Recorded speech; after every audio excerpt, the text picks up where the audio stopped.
What happens when your friendly neighbor suddenly decides to stop visiting? In 2025, Canadians made a powerful statement. They started boycotting travel to the United States. The reason? Rising political tension, new tariffs, and controversial comments from American leadership. And just like that, millions of Canadians canceled their trips, rebooked vacations to other countries, and stayed away from U.S. destinations they'd been visiting for decades. This wasn't just some online protest. It turned into a full-blown economic shockwave. From sunny beaches to border towns, several U.S. states have felt the pain hard. Today, we're counting down the 10 states hit hardest by Canada's tourism boycott, starting with number 10 and working our way to the most severely impacted. Let's begin. 10. Hawaii. Hawaii has always been a dream destination. Turquoise waters, volcanoes, luau's. And for Canadians, especially those in British Columbia and Alberta, it's a go-to for long, relaxing winter vacations. In past years, Canadians made up a significant portion of Hawaii's long-stay visitors. But now, those seats on flights from Vancouver and Calgary are staying empty. Airlines have scaled back routes, resorts are offering steep discounts, and local tour operators are reporting less business. For a state that already depends heavily on tourism, the sudden absence of Canadian travelers is a major concern, and one that's hitting the islands in the middle of their peak season. 9. Texas might not be known for beaches or ski resorts, but Canadians love it for its mild winters, unique culture, and big city charm in places like Dallas, Austin, and San Antonio. Each year, thousands of Canadians head south for live music, food festivals, rodeos, and sports events. But this year, something's changed. Travel agencies across Canada have noted a sharp drop in bookings to Texas. Hotels that used to fill up with snowbirds and event-goers are seeing more availability than usual. Rental car demand has fallen. Even major Texas festivals are seeing lighter than expected Canadian turnout. It's a quiet shift, but one that's hurting hospitality businesses across the Lone Star State. 8. Illinois, especially Chicago, has always attracted a steady stream of Canadian visitors. It's easy to get to, culturally rich, and offers a big city vibe without the chaos of places like New York or LA. Canadians used to visit for weekend getaways, business trips, and events. Now, travel numbers are falling off a cliff. Hotels across Chicago have reported lower occupancy rates among international guests. Museums, tours, and even high-end restaurants have seen dips in traffic. Travel companies in Canada say Illinois just isn't on the radar right now, not while tensions are high. For a state that thrives on tourism and conventions, losing Canadian dollars is adding up fast. 7. Michigan bordering Ontario. Michigan has long had a close relationship with Canadian visitors.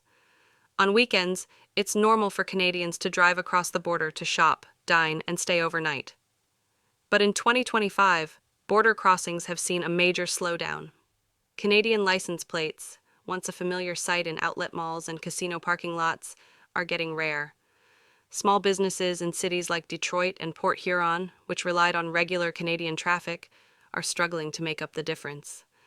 Restaurants are quieter. Hotels are offering deals they haven't needed in years. It's a direct blow to local economies built on those short, frequent trips across the border. 6. Washington. Just across from British Columbia, Washington State has always been a magnet for cross-border travelers. Whether it's shopping in Bellingham, attending events in Seattle, or camping in the mountains, Canadians usually pour in by the thousands. Not this year. With the boycott in full swing, Canadian cars are missing from Washington highways. Ferry bookings between Vancouver Island and Seattle have dropped. Outlet stores near the border are reporting fewer customers, and even national parks are noticing less international foot traffic. For a state that's geographically and economically linked to Canada, this isn't just inconvenient, it's costly. 5. Arizona has become a second home for many Canadians, especially retirees. Every winter, tens of thousands of snowbirds come south to escape the cold. They rent condos, park RVs, and pump money into the local economy for months at a time. But in 2025, many of those snowbirds stayed home. RV parks are sitting half empty. Golf courses that used to be packed are cutting hours. Restaurants in snowbird heavy communities like Mesa and Scottsdale are reporting their worst winter in years. It's not just the tourism industry feeling the hit, it's real estate, healthcare, and seasonal services too. When snowbirds disappear, a whole ecosystem suffers. 4. California. From beaches to theme parks to wine country, California offers something for every kind of traveler. For Canadians, it's long been a top-tier vacation pick. Families head to Disneyland, couples tour Napa, and adventurers hike in Yosemite. But in the wake of the boycott, California is seeing a noticeable drop in Canadian travelers. Flights from Canada have decreased, and travel agencies are redirecting clients to other sunny destinations like Mexico or the Caribbean.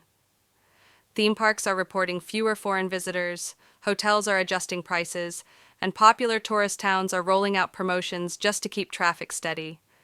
For a state with such a massive tourism sector, even a modest dip from Canada is enough to make waves. 3. Nevada Vegas isn't what it used to be, at least not for Canadians. Nevada has always drawn crowds from up north, especially to Las Vegas.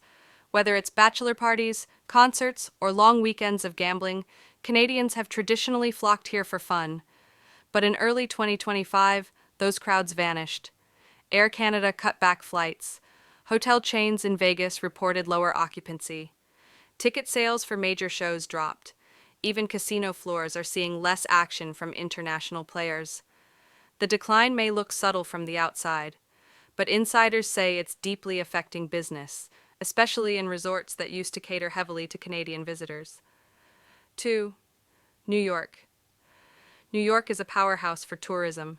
The city, the upstate region, the border towns, all of them benefit from steady Canadian travel. But now, that stream has slowed dramatically. Niagara Falls, New York, is quieter. Buffalo's shopping centers are seeing fewer visitors. Even New York City, a global destination, is reporting a drop in Canadian tourist traffic. Hotels near the border say bookings are down, and businesses that used to thrive on weekend Canadian trips are hurting. From outlet malls to local diners, the absence is being felt loud and clear. New York thrives on movement and crowds, but the missing Canadian presence is leaving gaps everywhere. 1. Florida topping the list. Florida. This one stings the most, because Florida isn't just a vacation spot for Canadians. For many, it's a second home. Each year, millions of Canadians escape their icy winters for Florida's beaches, golf courses, and sunshine. But now, that wave has pulled back. Estimates show a 60% drop in Canadian visits. Flights are down, rental properties are sitting vacant, local businesses in places like Fort Lauderdale and Sarasota are seeing double-digit revenue losses. Even big attractions like Disney World and Universal Studios are reporting lighter traffic. It's more than just a boycott. It's an economic punch to the gut. And if this trend continues, Florida's tourism industry could be looking at one of its worst years in recent memory.